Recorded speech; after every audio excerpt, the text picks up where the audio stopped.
Hello, everyone, and welcome to tonight's edition of Miss Glen and Friends Read On. I'm so happy that you chose to join me tonight.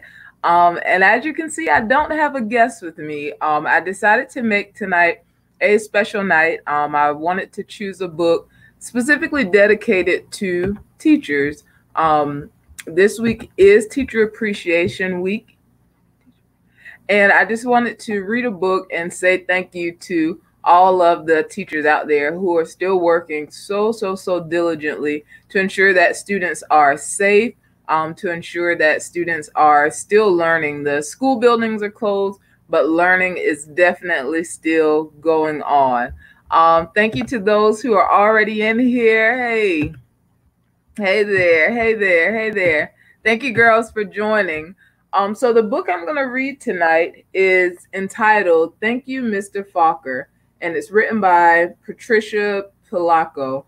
And as I read this book, I want you all to think about it doesn't have to be your favorite teacher, but I want you to think about a teacher who has really made an impact on your life, someone who maybe helped you with the subject you were really struggling with. And it doesn't even have to be like reading, math, science, or social studies or health. It could be something else. I remember as a student, sometimes when I was in school, I got bullied. And so I really appreciated my teachers who just kind of encouraged me all of the time. My favorite teacher ever is Miss Ellis. She was my fourth grade teacher, and she's actually the reason why fourth grade as an adult is my favorite grade to teach. When I first started teaching, I was a fifth grade teacher, reading and social studies, but then after that, I taught fourth grade for 4 years, and it's been my favorite. And this year, as some of you, everyone may not know, but I was assigned to a fourth grade class, and it's been phenomenal. The students have been phenomenal from November even until now. Thank you there, Kaylee. And who's this? Thank you so much, Denaya. So I'm going to jump into this book. It's a little longer, so it's about 15 or 20 minutes. If you can't stay the entire time, I completely understand. But again, as I read through it, I want you to think about a teacher, and maybe multiple teachers, who have had an impact on your life. So thank you, Mr. Fokker, by Patricia Polacco. The grandpa held a jar of honey so that all the family could see. Then he dipped the ladle into it and drizzled honey on the cover of her small book. The little girl had just turned 5. "Stand up, little one," he cooed. "I did this for your mother, your uncles, your older brother, and now you." Then he handed the book to her. "Taste." She dipped her finger into honey and put it in her mouth. "What does that taste?" the grandma asked. The little girl answered, "Sweet." Then all of the family said in a single voice, "Yes, and so is knowledge. But knowledge is like the bee that made the sweet honey. You have to chase it through the pages of a book." The little girl knew that the promise to read was hers at last. Soon, she was going to learn how to read. Trisha, the littlest girl in the family, grew up loving books. Her school teacher mother read to her every night. Her red-headed brother brought his books home from school and shared them. And whenever she visited the family farm, her grandfather or grandmother read to her by the stone fireplace. When she turned 5 and went to kindergarten, most of all she hoped to read. Each day she saw the kids in the first grade across the hall reading, and before the year was over, some of the kids in her own class began to read. Not Trisha. Still, she loved being at school because she could draw. The other kids would crowd around her and watch her do magic with the crayons. "In first grade, you'll learn how to read," her brother said. And so I want you to remember that. So she was really excited about learning how to read, went through kindergarten, and although some of her friends and classmates learned how to read, she didn't. So let's see how the story continues. In first grade, Trisha sat in a circle with the other kids.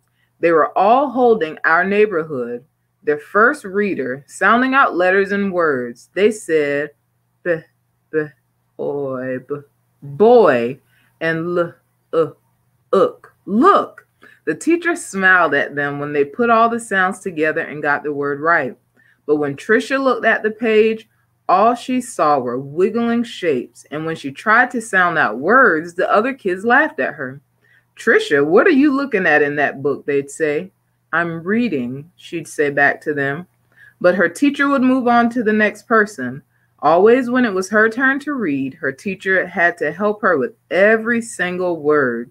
And while the other kids moved up into the second reader and third reader, she stayed alone in our neighborhood. Trisha began to feel different. She began to feel dumb. So think about what's happening there.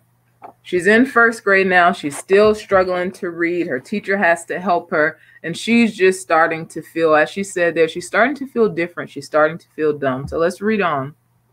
The harder words got for the little girl, the more and more time she spent drawing. How she loved to draw, or just sitting and dreaming, or when she could, going for walks with her grandmother. One summer day, she and her grandma were walking together in the small woods behind their farm. It was twilight. The air was sweet and warm. Fireflies were just coming up from the grasses. As they walked, Trisha said, Grandma, do you think I'm different? Of course, her grandma answered. To be different is a miracle of life. You see all of those little fireflies? Everyone is different. Do you think I'm smart? Trisha didn't feel smart. Her grandma hugged her. You're the smartest, quickest, dearest little thing ever. Right then, the little girl felt safe in her grandma's arms. Reading didn't matter so much.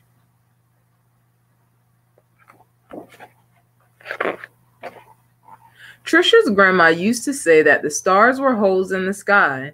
They were the light of heaven from the other side. And she used to say that someday she would be on the other side where the light comes from.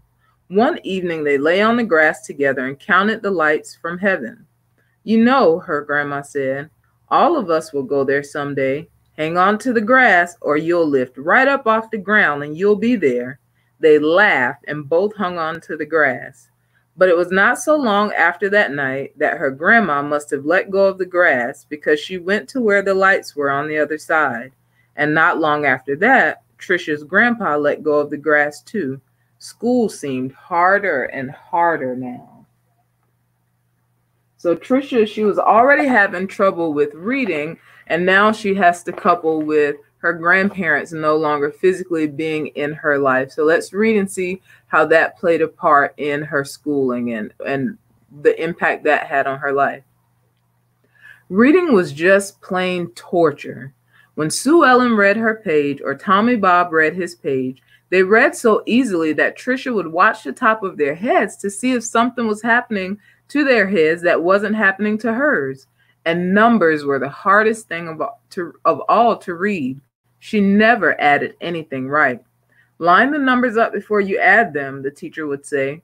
But when Trisha tried, the numbers looked like a stack of blocks, wobbly and ready to fall. She just knew she was dumb. Then one day, her mother announced that she had gotten a teaching job in California, a long way from the family farm in Michigan.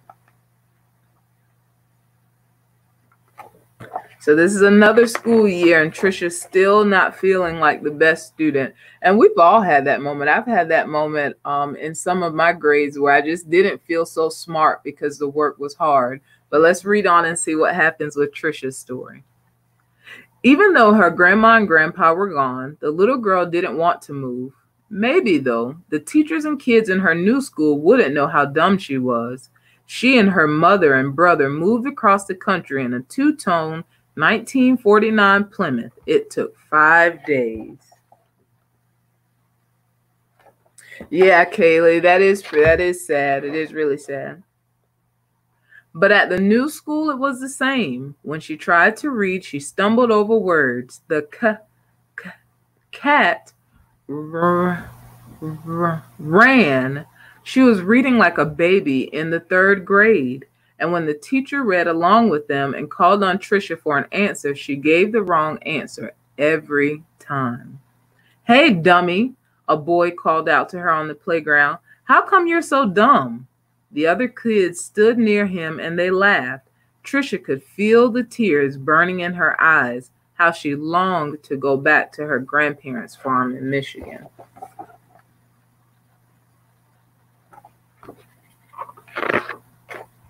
Now, Trisha wanted to go to school less and less. I have a sore throat, she'd say to her mother, or I have a stomach ache. She dreamed more and more and drew more and more, and she hated and hated school. Have any of you felt like that? Like you just didn't want to go to school, and so instead of telling your parents that, you might have said that your stomach was hurting or your head was hurting. I can honestly say I did that when I was in school, and especially ironically when I was in the fourth grade. Although as an adult, that was my favorite year. As a child, it was very, very, very hard for me. And there was a time period I would wake up every morning. I'd tell my parents, "Oh, my stomach is hurting. I don't feel so well." And it was all because of things that were happening at school, and I didn't want to be there. Let's read on and see what happens.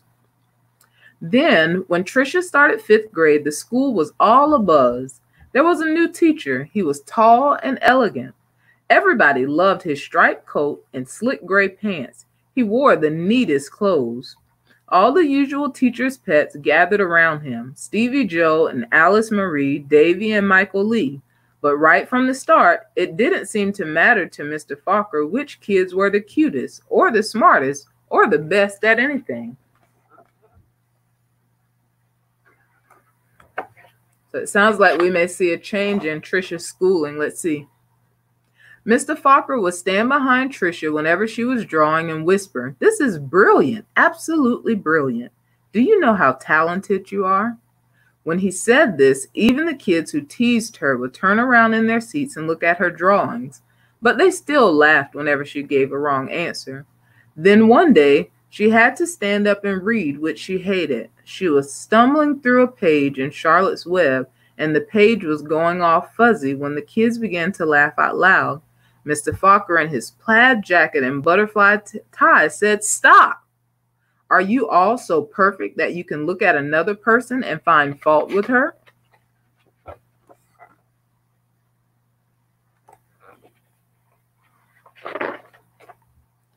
That was the last day anyone laughed out loud or made fun of her, all except Eric. He had sat behind Trisha for 2 whole years, but it seemed he almost hated her. Trisha didn't know why. He waited by the door of the classroom for her and pulled her hair. He waited for her on the playground, leaned in her face, and called her Toad. Trisha was afraid to turn any corner for fear Eric would be there. She felt completely alone. The only time she was really happy was when she was around Mr. Fokker. He let her erase the blackboards. Only the best students got to do that. He patted her on the back whenever she got something right, and he looked hard and mean at any of the kids who teased her. So one change we see here, even though Trisha's still having a difficult time at school, she does find comfort in her teacher, Mr. Fokker. The nicer Mr. Fokker was to Trisha, the worse Eric treated her. He got all the other kids to wait for her on the playground or in the cafeteria or even in the bathroom and to jump out and call her stupid or ugly. And Trisha began to believe them. She discovered that if she asked to go to the bathroom just before recess, she could hide under the inside stairwell during the free time and not have to go outside at all. In that dark place, she felt completely safe.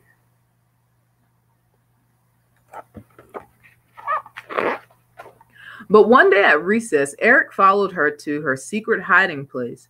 "Have you become a mole?" he laughed, and he pulled her out into the hallway and danced around her. "Dumbbell, dumbbell, Maggie, oh, dumbbell."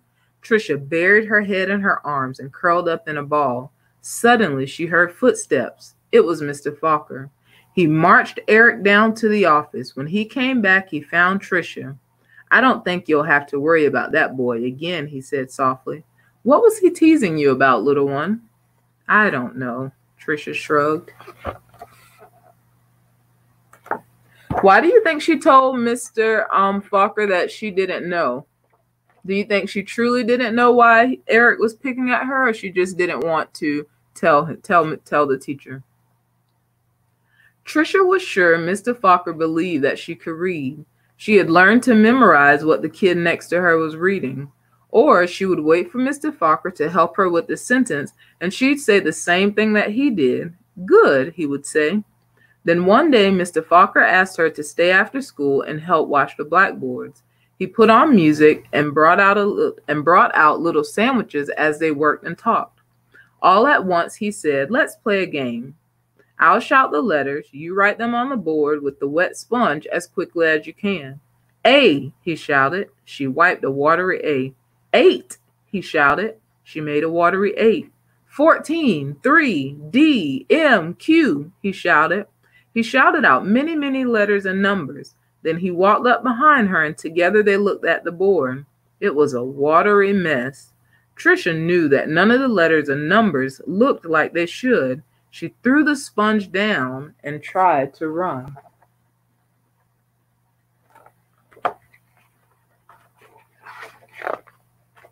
But Mr. Fokker caught her arm and sank to his knees in front of her. "You poor baby," he said. "You think you're dumb, don't you? How awful for you to be so lonely and afraid." She sobbed. "But little one, don't you understand? You don't see letters and numbers the way other people do, and you've gotten through school all this time and fooled many, many good teachers." He smiled at her. That took cunning and smartness and such bravery. Then he stood up and finished washing the board. "We're going to change all of that, girl. You're going to read, I promise." I see you girls are saying didn't want to tell on him. Yeah, that's true. Sometimes even when other kids are picking on us, or other people, I'll say, are picking on us, sometimes we don't want to tell on the other person because we're not sure what's going to happen. And then we said didn't want to tell him. Yeah, and that could certainly be true. Maybe she was just embarrassed as to why she was getting picked at. But I will put this in here. If you're ever at school or even at home now, if someone's bothering you, always find a trusted adult you can tell, because adults, it's our jobs to help take care of you. But we can only take care of you when we know what's going on.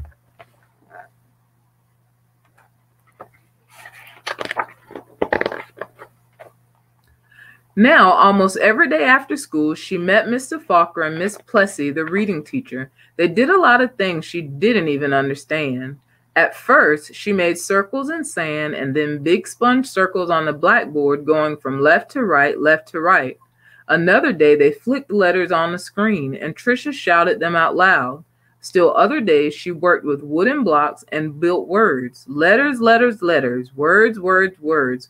Always sounding them out, and that felt good. But though she'd read words, she hadn't read a whole sentence, and deep down, she still felt dumb. And then one spring day, had it been 3 months or 4 months since they started, Mr. Fokker put a book in front of her. She'd never seen it before. He picked a paragraph in the middle of a page and pointed at it, almost as if it were magic or as if light poured into her brain. The words and sentences started to take shape on the page as they never had before.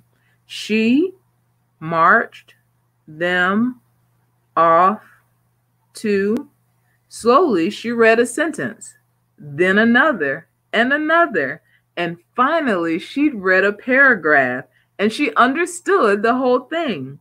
She didn't notice that Miss Fokker and Miss Plessy had tears in their eyes. Why do you think the teachers had tears in their eyes?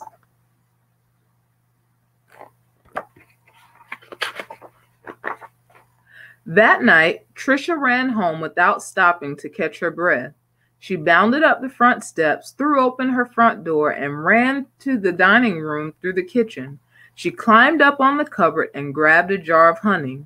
Then she went into the living room and found the book on a shelf, the very book that her grandpa had shown her so many years ago.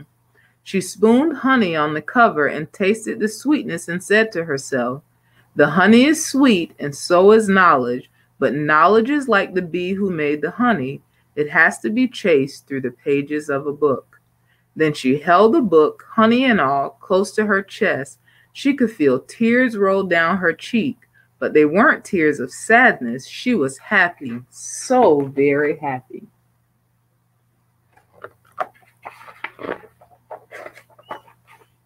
The rest of the year became an odyssey of discovery and adventure for the little girl. She learned to love school. I know this because that little girl was me, Patricia Polacco. I saw Mr. Fokker again some 30 years later at a wedding. I walked up to him and introduced myself. At first, he had difficulty placing me. Then I told him who I was and how he had changed my life so many years ago. He hugged me and asked me what I did for a living. Why, Mr. Fokker, I answered. I make books for children. Thank you, Mr. Fokker. Thank you. And that's the end. And Kaylee, you're right. Those teachers, they were happy. And so I read this book for two reasons. One, and for any of the teachers who may be watching this, the live or the replay, I just want to say from one teacher to the other, thank you so much for all that you do. And just like in this story, Patricia Polacco, she had several, or Trisha, the character, had several teachers who noticed that she had a problem, but it wasn't solved. She went through kindergarten. Her problem wasn't solved. First grade wasn't solved. Second grade wasn't solved. Third grade wasn't solved. She got to fourth grade, wasn't solved. And it wasn't until fifth grade, and that was one teacher who really, really made the difference in her life. And so to all of the teachers who are watching, just know that you may be that one teacher who makes a difference in a student's life. So go in every day, give it everything, continue, I say, giving everything that you can. And even as we're doing this distance learning and we're teaching from home, still give it your all, because there's some students who just to see your name on Class Dojo or Facebook or through a text message or hear you on a phone call, that's something that they're going to remember for the rest of their life. And I'm sure Mr. Fokker, who taught the author of this story, Patricia Polacco, when he taught her in fifth grade, I'm sure he didn't know that she would become a famous author, an illustrator, but she is. So also to teachers, you never know who's in your classroom. So continue, because I know we're already doing it, but continue to teach all of those students to help them grow, because you may be that one. And to all of my students who are watching, one, thank you again for tuning in here. And as this is Teacher Appreciation Week, I challenge all of you, and it doesn't have to be your teachers from this year. I know some of my students are here, but I challenge all of you, if you can get in touch with your teachers, it can be your teacher from kindergarten, first grade, pre-K, whatever grade, just tell them thank you. Teachers work hard, and we do it because we care about you. We do it because we love you. And just to know that we are making a difference in your life is all the appreciation we need. It doesn't have to be a gift. It doesn't have to be money, but just to hear you say, that we are helping you, that makes the most difference. Who's this? Thank you, Miss Glen, for helping me learn new stuff. You're so welcome, Kaylee. I'm so happy that I got the chance to be your teacher this year. Thank you for your love of reading and children. This is wonderful. Thank you, Miss Glen. You are a blessing. Jameson. Oh, thank you so much, Jameson's family. I appreciate you all for tuning in and for giving me those words. This is what makes my day, just knowing that we're in this together. Miss Owen read yesterday and Miss Taylor read a few weeks ago, The Invisible String. And so to my students who are on here, and when I say my students, I mean all the students at Marshall. You don't even have to be in my class, but there's an invisible string from me to you. I hope you all are doing well. Thank you for tuning in. If you're available, I'd love to see you back on tomorrow for our readings at 2:30 and 7. You guys have an amazing night.